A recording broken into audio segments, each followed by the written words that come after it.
Hey guys! Welcome back sa ating PHP tutorial series. So this is part 2 and for today, we will be talking about variables and data types. Right after this intro.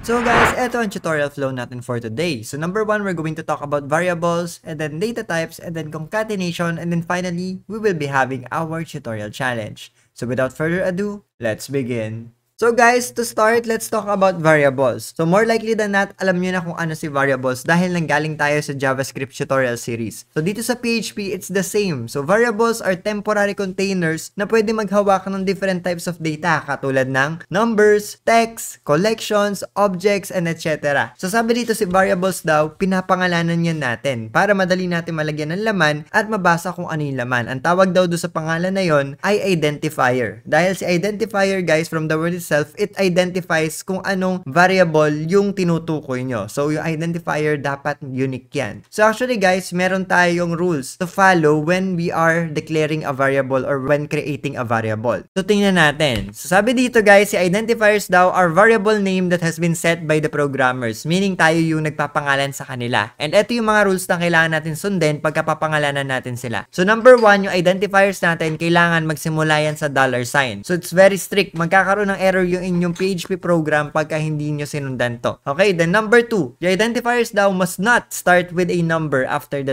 $sign. So, ibig sabihin, after ng $sign, dapat letter muna. Bawal yung number agad. Okay, then number 3, identifiers must be unique. Kaya nga tinawag yan na identifier, dapat we can identify the variable based on itself. So, dapat wala siyang katulad. Okay, so number 4, identifiers are case sensitive. So, ibig sabihin nito, kung malaki yung letter nyo na sinimulan, dapat malaking letter din yung gagamitin nyo when you are calling the variable. Okay, and then number 5, reserved keywords are not allowed as identifiers. Meaning lang nito guys, yung reserved keywords kasi, ito yung mga ginagamit nyo na terms dun sa PHP programming natin. For example, we are using echo, diba, to print or output a value. So meaning, yung echo, we cannot use that as an identifier kasi ginagamit na siya by default. And then next, number 6, identifiers cannot contain special characters except for underscore. So meaning, bawal yung mga at, yung mga percentage sign, yung mga ampersand, bawal natin gamitin yon. Ang pwede lang gamitin is underscore. And of course, yung $sign, sa simula lang pwedeng gamitin yan. Bawal yung lagyan ng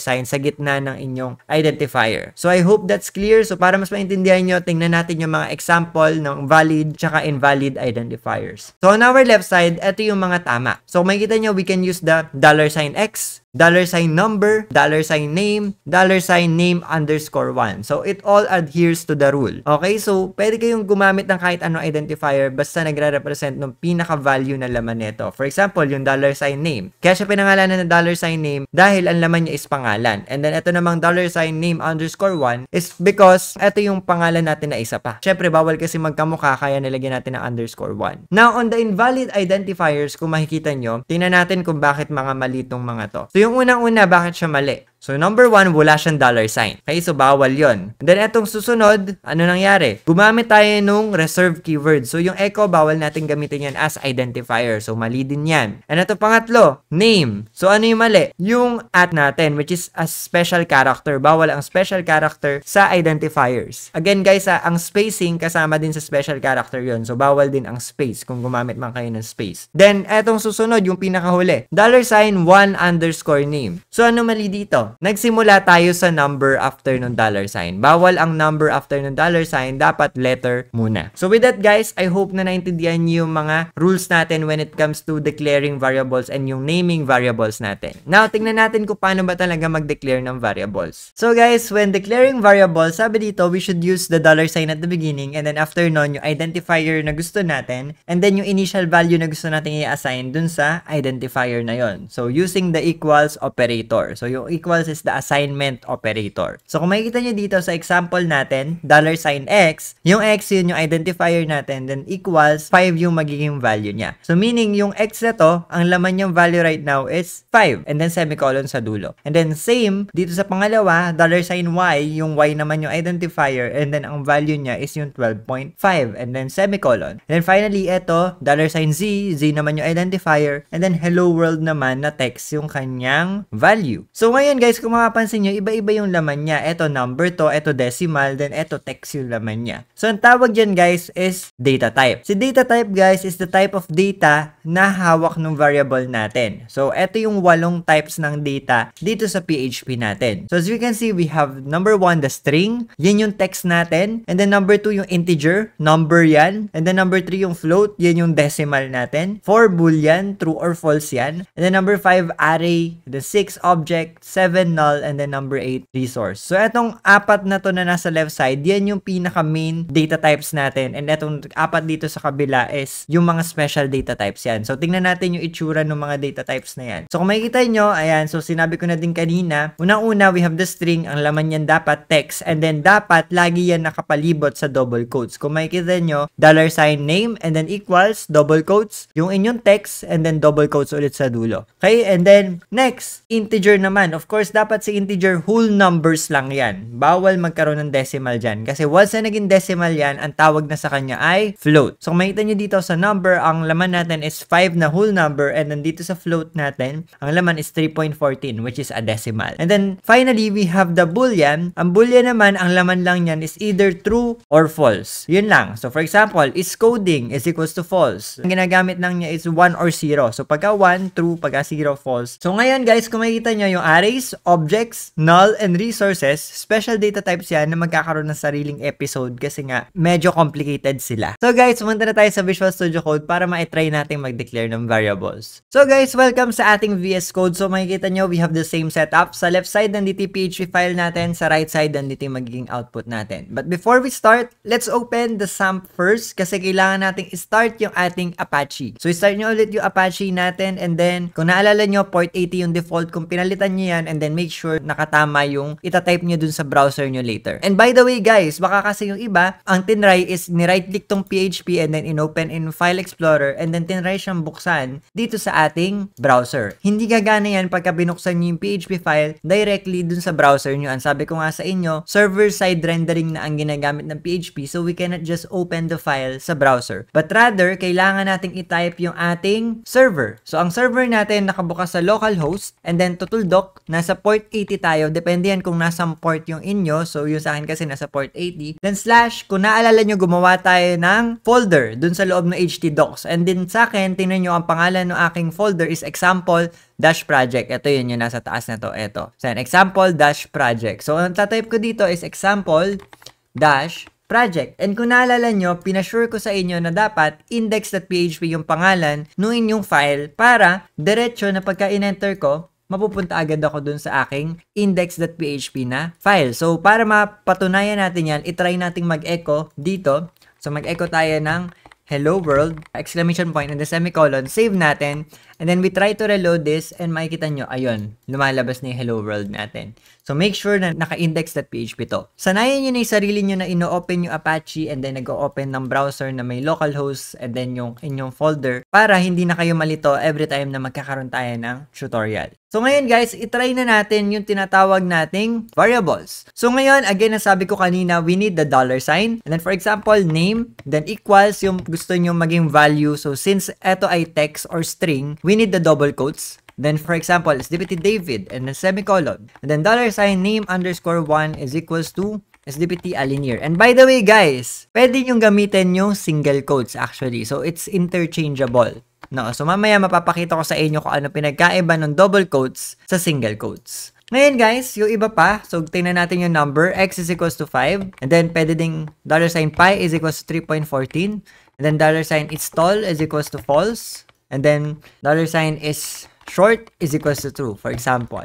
Diba? So, kung makikita nyo guys, these are the 4 main data types natin. We have the string, we have the numbers, we have the decimal or the float, and then we have the booleans. So, ngayon guys, tingnan pa natin sa PowerPoint natin kung ano yung pwede natin gawin dito sa mga variables na to. Let's go. So, ang una nyo pwedeng gawin is i-display yung variable by using echo. So, kung makikita nyo, meron tayong variable dito na name is equals to David, and then in-echo lang natin yung name and then semicolon. And then, syempre, dapat lumabas dun sa ating PHP file, David, kasi yun yung laman ng ating variable. So, itry natin yan sa ating Visual Studio Code para maintindihan nating lahat. So guys, we're back sa ating VS Code. So i-delete ko muna itong mga nandito. And then ang gagawin natin is i-echo lang natin yung $sign name natin and then semicolon and then save natin. And then, makikita nyo guys, i-reload ko lang dito in 3, 2, 1. And makikita nyo, lumabas na yung SDPT David. And by the way guys, ang gawin ko lang, alisin ko lang to para mas maluwag yung ating codean. And then, dagdagan pa natin, lagyan natin ng num naman, or x, then equals to 5. And then, i-echo din natin yung $sign x. By the way guys, kailangan kasama din yung $sign when we are echoing the variables. Gawa din tayo,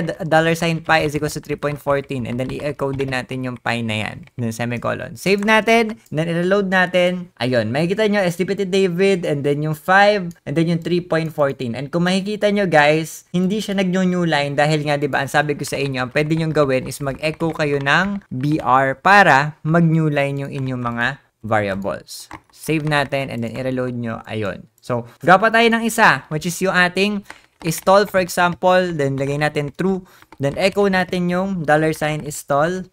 So, makikita nyo guys, case sensitive, kung malaki yung letter T, dapat malaki din yung letter T dun sa pagkaka-declare natin. Save natin in 3, 2, 1, reload.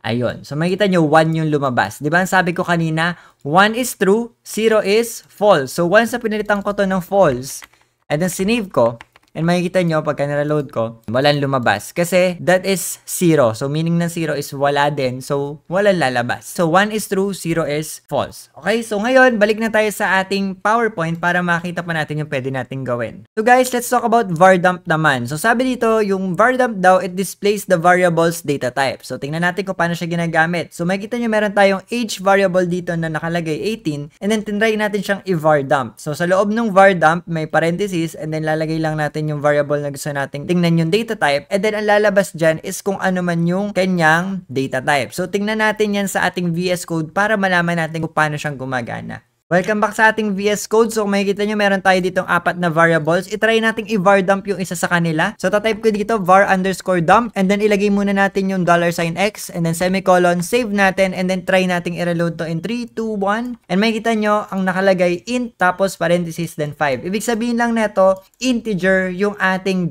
$sign x. So, palitan natin, gawin natin si pi. Save natin, then reload natin. Yon, float, tas 3.14.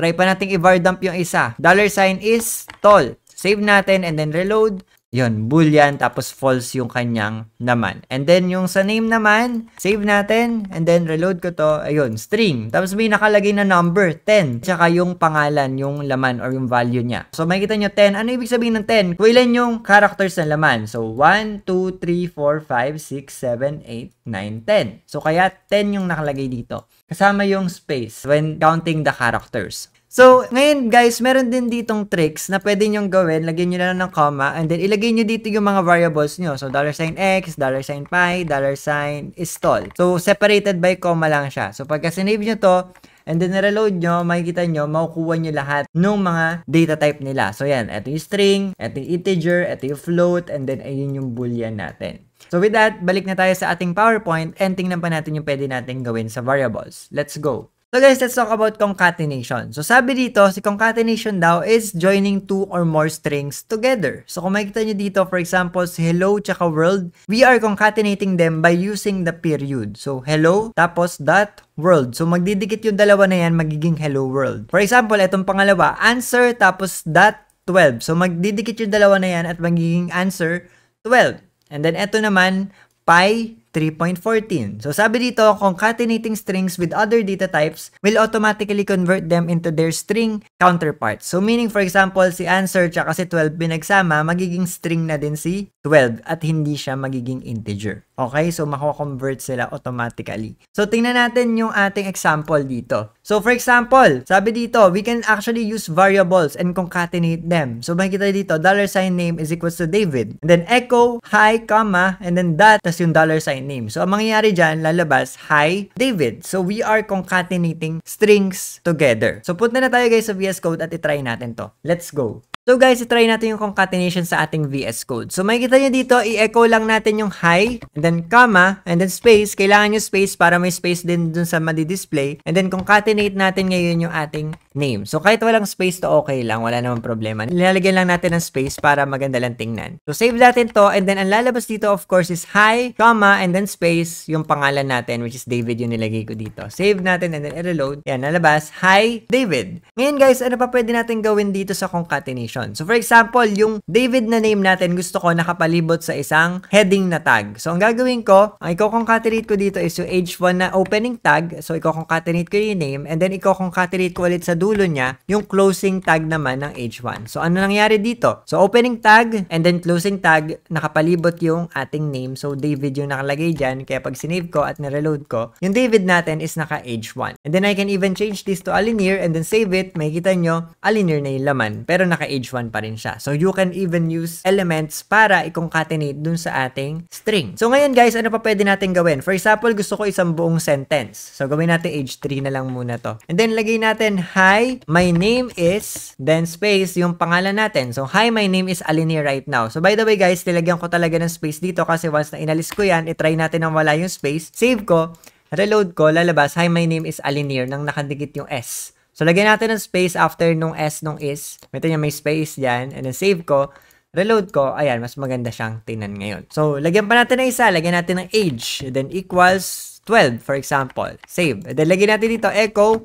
And then, h3 ulit. I am. Tapos, lalagyan natin yung age. So, concatenate ko dito yung age. And then, that ulit. Tapos, sa kabila, mayroon pang text. I am 12 years old. Then, yung closing tag ng h3 natin. So, makikita nyo, nilagyan ko din ng space after kasi kailangan nakahiwala yung 12 dun sa years old. So, nakalimutan natin yung semicolon. Lagyan ko ng semicolon, save, then reload. Makikita nyo, hi, my name is Alinear. I am 12 years old. So, para makita nyo yung halaga ng variables, ang gawin natin, i-concatenate ulit natin dito yung ating name. So, lagyan ko ng dalawang double quotes and then dalawang dot. And then, lagay ko dito yung name natin. Tapos papalitan ko yung M ng is. Medyo nakakalito siya ng konti pagka ganito kayo mag-concatenate kasi nga araming period. So pero basahin natin ng maigi, no? So gumawa tayo ng h3 na tag and then kinuha ko yung name. So alinear and then concatenate and then space is space ulit. Concatenate ulit 12 then concatenate years old. So ang lalabas dito alinear is 12 years old. So ngayon ginawa ko to para mapakita ko sa inyo yung halaga ng variables. Pag sinave ko kasi to at nireload ko, lalabas dito, hi, my name is Alinear. Alinear is 12 years old. So ngayon, once na gusto kong palitan si Alinear, hindi ko nahahanapin isa-isa yung Alinear dito sa loob ng echo natin. Dito ko na lang papalitan. For example, ginawa kong David and then ginawa ko siyang 11 years old. Then save ko to.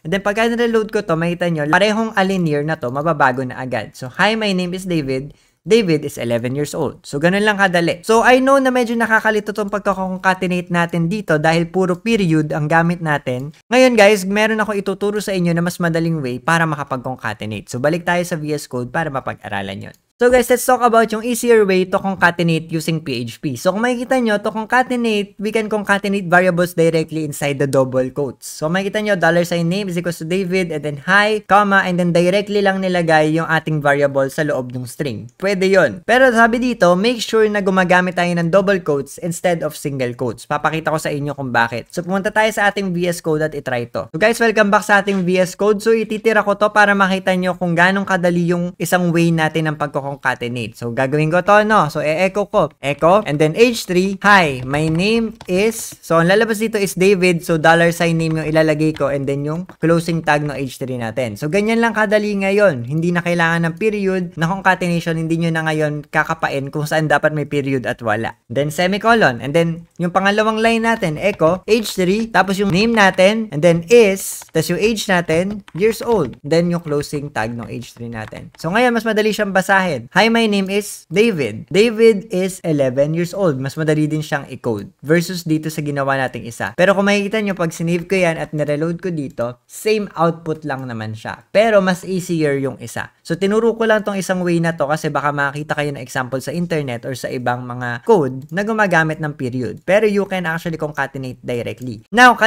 sabi kanina dun sa ating PowerPoint, wag daw gumamit ng single quotes when doing this. Kasi, guys, once na gumamit kayo kayo ng single quotes, makikita nyo mawawala lahat ng variables nyo at pagka sinave ko to at nireload ko to, hi, my name is $name. $name is $age years old. So guys, hindi pwedeng gumamit ng single quotes pagka gumagamit kayo ng variables dun sa loob ng string na yon. Kaya make sure na gumamit lagi ng double quotes. So overall, sanayin nyo na lang sarili nyo na gumamit ng double quotes kesa sa single quotes. So with that guys, yun yung ating variables. Ngayon, bumalik na tayo sa ating PowerPoint para makita yung tutorial challenge natin for today. Let's go! So guys, ito ang tutorial challenge natin for today. So sabi dito, try to do this challenge using the things you've learned. So sabi dito, create a program daw that uses variables to display the output below. So ang output natin is, Alinir, the friendly neighbor, waved at David as she walked by David's house. David smiled back and invited Alinir in for a cup of coffee. So kung makikita nyo, may mga naka-bold na words dyan. Kasi yung mga bold words na yon, ibig sabihin nun, it's a variable. So gagamit kayo ng variable for those. So katulad ni Alinir, ni David, yung she, tsaka yung coffee, para if ever na gusto natin palitan yung characters or yung pronouns or yung drink na in-offer dito, we can do that by just changing the variable value. So ngayon, i-post nyo na yung video and then i-try nyo na sarili nyo sa VS Code. And then I'll be back after a while.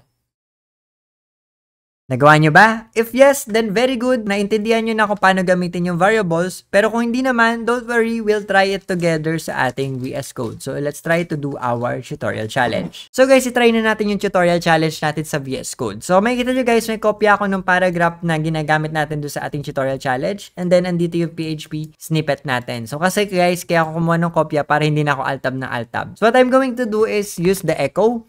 And then guys, ang konting tip lang sa echo, ang pwede nyo gawin is, for example, may double quotes kayo dito, pwede nyo i-enter yan actually, and then dito nyo i-type yung mga gusto nyo i-type sa gitna, para hindi kayo malito. For example, hello world. So kahit i-enter ko yan guys, lagyan natin na semicolon muna dito, save nyo, may tayo yung hello tsaka world na yan, magdidikit pa rin yan.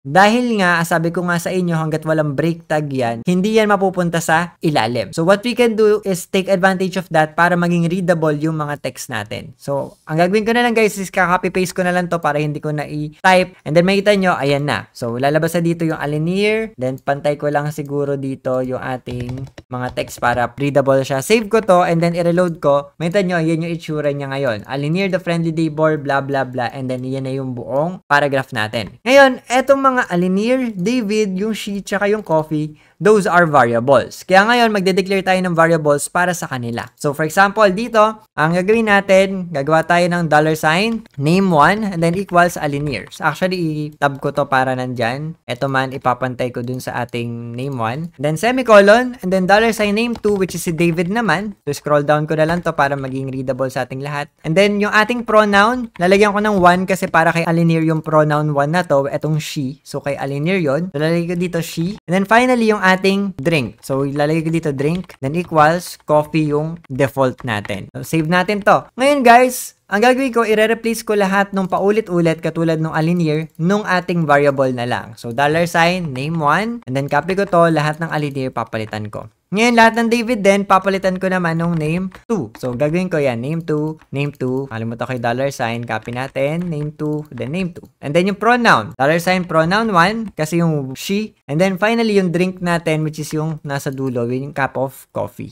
Okay, and then save natin to, and then i-reload muna natin to nasa right side, tingnan natin kung ano mangyayari. So yun, ganun pa rin. Pero this time around, we can just change up the name. So kunwari, si David na yung friendly neighbor, and then si Alinir na yung ating neighbor. And then, gagawin kong he, and then he. Save natin to, makikita nyo guys, pagka na-reload ko to, mapapalitan lahat yung mga values na ginamit natin. So pagka na-reload ko to, makita nyo, David, the friendly neighbor, waved at Alinir as he walked by Alinir's house. Alinir smiled back and invited David in for a cup of tea. So ngayon, this is now flexible. Pag gusto nyo paguhin yung mga pangalan na nandun sa ating paragraph, madali na lang. Without even changing it one by one dun sa paragraph natin kasi we are using variables at our advantage. And isa pa sa maganda dito guys, for example, lalagyan natin to, gusto natin naka-bold. So ipapalibot ko dito sa bold tag yung mga ating variables. So gagawin ko dito bold tag. Then yan, lagay natin sa bold tag. Pati yung pronoun, lagay natin sa bold tag. Yan, lagay natin lahat sa bold tag natin. Yan. And then, eto din. Nilalagyan ko lang ng bold tag lahat na guys. Then, pati yung drink, lagay natin sa bold tag. Then, save natin. So, pagka sinave ko to, then nireload ko to, makikita nyo, lahat ng nilagyan natin ng bold tag is magiging bold din. And, ang pwede natin gawin pa dito is, for example, lagay natin sa paragraph tag